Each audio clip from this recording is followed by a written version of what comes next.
எடுக்க வேண்டாம், அப்படியே காமிங்க போறோம். மகா கணேஸ்வராய நமஹ. தீபம் சந்தர்சயாமி. இன்னொரு உத்தமி ஜலம் எடுத்து விடுங்க. தீபானந்தரம் ஆதமன்யம் சமர்ப்பயாமி. விட்டுட்டீங்களா? அந்த கல்கண்டு இருக்கு பாருங்க, அதை எடுத்து முன்னாடி பிள்ளையாருக்கு எதிர வைங்க.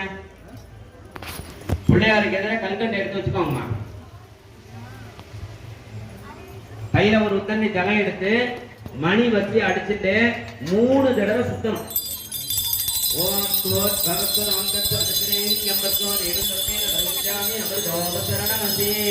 இப்போ இந்த கை வலது கையில மோதிர விரலையும் நடு விரலையும் கட்ட விரலையும், மோதிர விரல் நடு விரல் கட்ட விரல், இந்த 3 விரலால சுவாமி ஒரு குழந்தைக்கு ஊற்ற மாதிரி 6 தடவை அந்த கல்கண்ட சுவாமிக்கு காமிங்க, பிள்ளையாரை காமிங்க.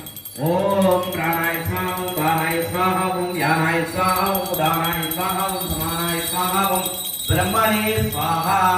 மகா